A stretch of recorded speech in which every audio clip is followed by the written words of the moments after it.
روانتر و بهتر هم کار میکنه. حالا منتظر باشیم ببینیم که این ملوان میخواد که زهر چشم بگیره از استقلال یا نه.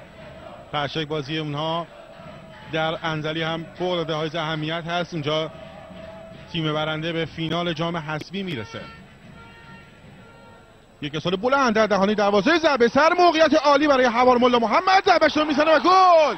گل برای استقلال روی حرکت دیدنی که حوار ملا محمد از خودش به نمایش گذاشت. استقلال 2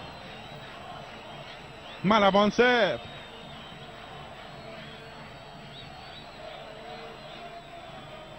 گل دوم تیم استقلال لحظات قبل به ثمر رسید. این چهره یعنی حوار ملا محمد زننده گل دوم استقلال بوده. حرکت و استاد ملاحظه بکنید که بارها اجنای راست این گونه توپ رو فرستادن به روی دروازه.